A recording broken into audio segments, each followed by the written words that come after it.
Shalom, selamat pagi, haleluya. Kita jumpa lagi dalam renungan harian Toraya Jemaat Marendeng Sangatta.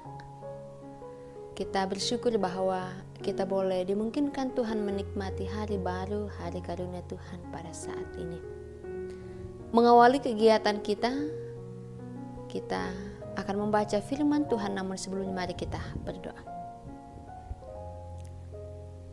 Kami bersyukur ya Allah, di pagi yang indah ini kami boleh menikmati anugerah Tuhan, boleh menyaksikan dan mengalami kebaikan Tuhan di pagi ini.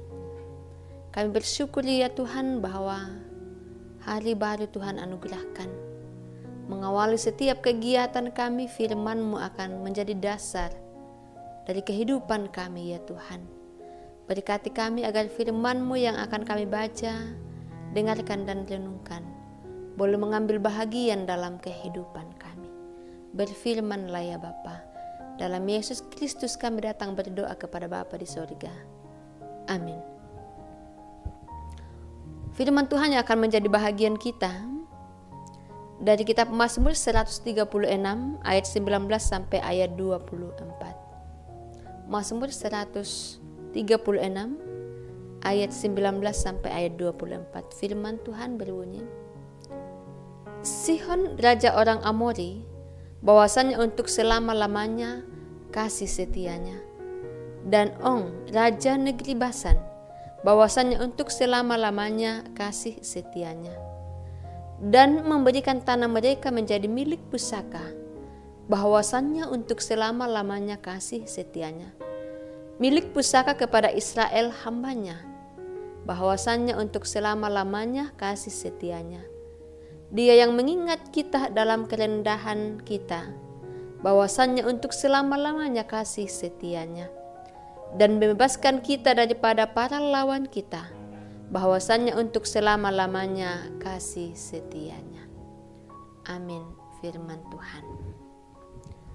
Saudara-saudara yang dikasihi Tuhan, mari kita bersama-sama teduhkan hati sejenak, merenungkan firman Tuhan melalui renungan harian yang diberi judul Milik Pusaka.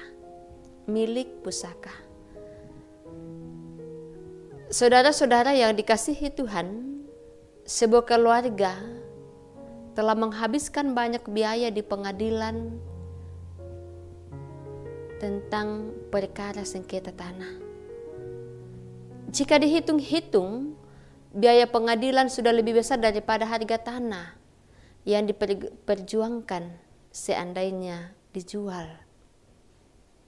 Lalu pertanyaan, mengapa keluarga tersebut sedemikian rela mengeluarkan biaya besar demi sebuah tanah itu, padahal harganya tidak terlalu mahal dibandingkan dengan biaya ke pengadilan?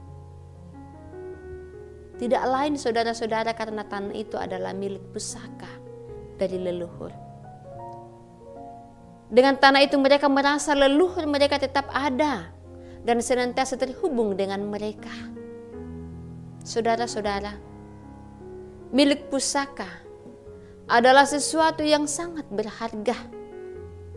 Bagi umat Israel, milik pusaka yaitu tanah perjanjian yang mereka tahu dan imani sebagai pemberian Tuhan yang mempunyai makna. Mereka yakini memiliki makna yang dalam. Yang pertama, bahwa sebagai tanah kepemilikan Tuhan, tanda kepemilikan Tuhan, sebagai tanda dari kepemilikan Tuhan. Allah Abraham, Ishak dan Yakub secara turun-temurun atas mereka sebagai umat perjanjian. Yang kedua, bahwa hasil-hasil milik pusaka itu menjadi tanda jaminan pemeliharaan dan jaminan hidup daripada Tuhan. Dan karena itu, orang Israel tidak boleh menjual milik pusakanya. Tanah perjanjian diberikan Tuhan menjadi milik pusaka orang Israel, umatnya, adalah sebuah wilayah. Di sanalah mereka hidup dalam jaminan kasih setia Tuhan. Di sana pun umat dimusuhi oleh bangsa-bangsa sekitar mereka seperti orang Amori dan negeri Basan.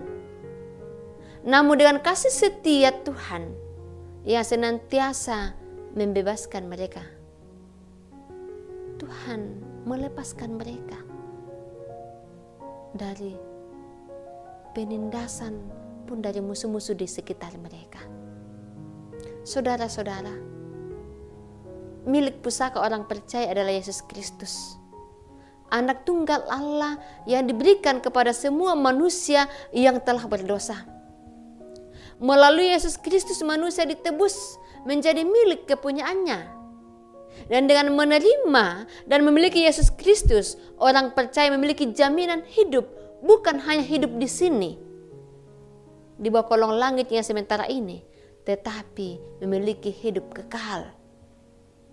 Karena itu saudara-saudara, mari kita menjalani kehidupan kita dengan senantiasa hidup menurut kehendak Tuhan dan meyakini bahwa Tuhan telah memberikan milik pusakanya kepada kita, yaitu Yesus Kristus.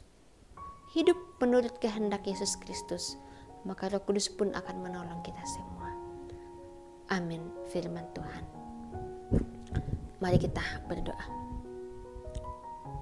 Bapa kami yang ada dalam kerajaan sorga, kepadamu pada pagi yang indah ini, kami bersyukur bahwa kami dimungkinkan dalam saat teduh merenungkan firman Tuhan, mendengarkan dan membaca firman Tuhan. Terima kasih ya Allah, kiranya firman-Mu menjadi bahagian kami menjalani kehidupan hari ini. Kami serahkan kehidupan segenap jemaat-Mu di Marendeng Sangatta ya Bapa. Tuhan lawat mereka dalam hidup mereka, dalam keluarga mereka, dalam pekerjaan, aktivitas dan rencana-rencana mereka. Berkati segenap jemaat-Mu di Marendeng Sangatta dalam tanggung jawab sebagai ayah, sebagai ibu di tengah-tengah keluarga. Berkati anak-anak jemaat-Mu ya Tuhan dalam pertumbuhan, dalam pendidikan, dalam mengejar cita-cita mereka, dalam mencari pekerjaan, pun dalam mencari pasangan hidup. Biarlah apapun yang kami lakukan ya Allah, Tuhan Engkau yang akan memberkati. Dan di dalam semua itu ya Allah, kami terus mengandalkan Engkau yang adalah Tuhan dan Juru Selamat kami yang hidup. Bapa surga, kami berdoa untuk pelayanan di tengah-tengah jemaat-Mu. Berkati majelis jemaat dalam menata pelayanan. Berkati kehidupan bangsa dan negara kami Tuhan, pemerintah kami. Secara khusus ya Tuhan, pergumulan pandemi COVID-19, kami serahkan ke dalam tangan kasih-Mu ya Bapa. Engkau yang akan memberikan hikmat kepada pemerintah kami, bahkan setiap anak-anak-Mu yang terkait, sehingga boleh bersama-sama ya Allah memikirkan pemutusan penyebaran COVID-19 ini. Dan di dalam semua itu ya Allah, kami boleh melewatinya dengan satu keyakinan dan pengharapan bahwa Tuhan akan terus memampukan kami untuk menghadapi setiap tantangan kehidupan di tengah-tengah dunia ini, termasuk COVID-19. Bapa Surgawi, berkati anak-anak-Mu hari ini, lawat dan topang kami semua. Biarlah kami boleh menjalani hari ini dengan baik, dengan penuh rasa syukur dan pengharapan kepada Bapa di surga. Dalam Yesus Kristus kami datang berdoa kepada Bapa di surga. Amin. Demikian renungan kita di pagi yang indah ini. Tuhan Yesus memberkati kita semua. Jangan lupa jaga kesehatan, ikuti protokol, dan salam sehat bagi kita semua. Selamat berkarya.